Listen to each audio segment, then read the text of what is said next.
Halo, kali ini saya akan sharing tentang yang ini.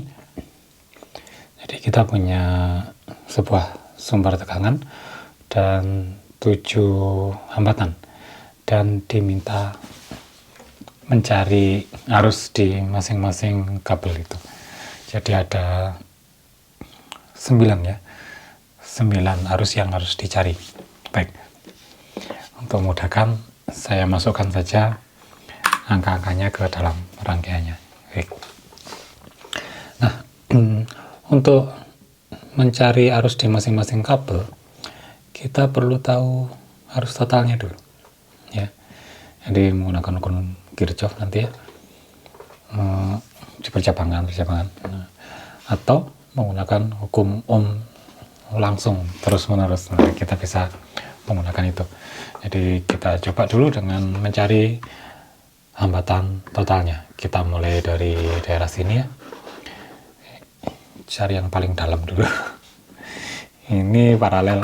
Oke, kita jadikan ya, 3 ohm seri 4 ya, jadi 4. Ini paralel jadi 4/3 kayaknya. Oke, yups, 4/3 ohm. Kemudian perhatikan di daerah sini, ini kan 6, itu 7 kabel saja, dan di sini ada hambatan. Kita anggap ini kabel tidak ada hambatannya di rangkaian ini, maka kita bisa menganggap bahwa semua arus akan lewat sana karena tidak ada hambatannya. Tidak ada arus yang lewat 7 ohm ini, sehingga I8 otomatis 0 nilainya. Oke, anggap saja sebagai kabel biasa. Jadi nanti I6 dan I7 itu nilainya sama. Kemudian biar enak dilihat, kita pindah aja ke sana. Oke, jadi kelihatan dari jauh itu kelihatannya dipandang, walaupun dibiarkan kayak tadi juga nggak apa-apa. Kemudian kita cari hambatan totalnya secara seri saja, 25/3 kita biarkan seperti itu, atau 8,33 ya. Sehingga kita akan tahu arusnya dari hukum Ohm. I sama dengan V per R, V sumber bagi R total 10/25/3, 1,2 ampere.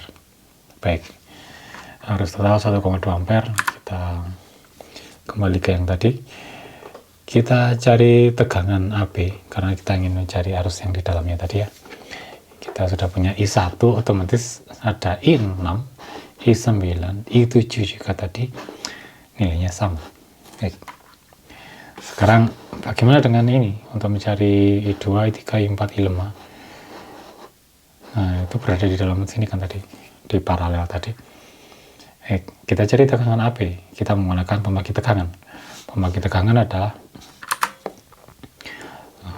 hambatan yang dicari tegangannya dibagi dengan hambatan totalnya di sini, kemudian dikali tegangan sini, tegangan totalnya. Total dalam arti ini total lokal ya, yang kita tinjau itu ini sekarang. Baik, kita punya 4/3 dibagi hambatan totalnya tadi segini tadi, 25/3 dikalikan 10 volt, hasilnya 1,6 volt tegangan ya, volt. Kalau tadi arus ampere. Baik, di sini kita kembangkan lagi. Baik, AB tadi ternyata berisi ini kan paralel ya, 2 ohm dengan 4 ohm. 4 ohm tadi sebenarnya paralel juga. Nah, sementara kita cari ini. Oke, VAB itu adalah 1,6 volt. Baik dia lewat yang 2 ohm atau yang lewat 4 ohm. Dia 1,6 volt semua. Artinya, jika kita ingin mencari I2, maka kita menggunakan hukum Ohm yang hambatannya 2 ohm. Jika kita mencari I3, kita menggunakan hambatan 4 ohm. Hukum Ohmnya sama, V per R. Jadi kita akan punya I2 V AB tadi 1,6, R-nya 2, 0,8. I3-nya VAB sama 1,6 bagi R-nya 4, 0,4. Saya tahu ada yang kebalik biasanya, karena menggunakan rumus R per R total dikalikan I. I total dari sini ya. I total artinya ya I1 ya. I1 kan terpecah sini. Jadi totalnya I1. Kemudian rumusnya seperti itu. Kebalik biasanya rumusnya. I totalnya di bawah. Sorry, R totalnya di bawah. Untuk arus, R totalnya di atas. Karena ini ya, rumus itu I2 sama dengan RT per R yang dimaksud dikalikan dengan I totalnya. Itu berasal dari sini. Ya, jadi maksudnya dari sini ya. Nah, ITRT ini kan VAP ya. Adalah I total dikalikan R total. VAP per R. Sehingga itu aja. VRT per R. Atau kalau kita pecah lagi, itu adalah RT per R dikalikan IT. Ini sama, ITRT. Jadi ada beberapa yang biasanya terbalik menggunakan rumus untuk arus ya. Kalau tegangan kan totalnya di bawah kalau membagi tegangan. Kalau membagi arus, R totalnya yang di atas. Oke. Dan lagi pula akan masuk akal jika di sini di 2 ohm ini arusnya lebih besar daripada di 4 ohm. Karena hambatannya lebih kecil. Hambatan lebih kecil, maka arus lebih suka lewat sana. Beberapa biasanya kebalik. Yang 2 ohm itu 0,4, yang 4 ohm 0,8. Kebalik itu ya. Baik, jadi seperti ini di percakapan ini kita jadi punya I2 dan I3 sekarang.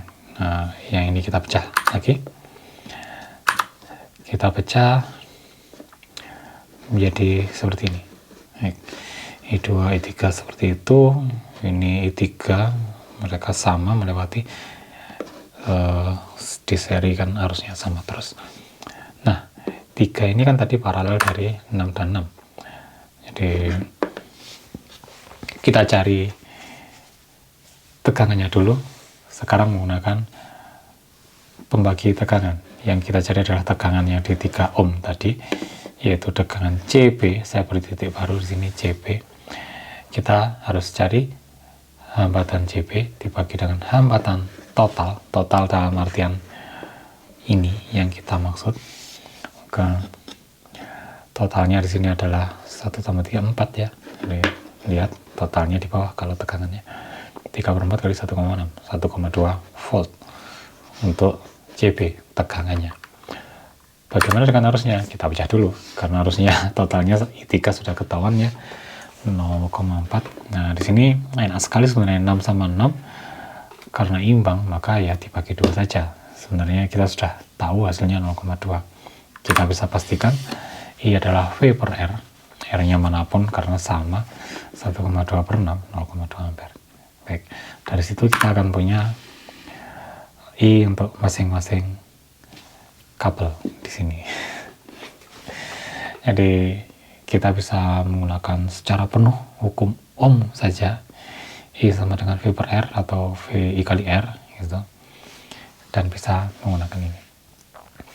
Jika kita menggunakan pembagi arus yang di Kirchhoff itu mungkin akan kebalik-balik. Kembali aja ke hukum Ohm, misal ragu.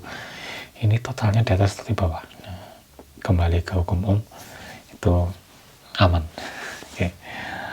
Baik, demikian sharing untuk kali ini.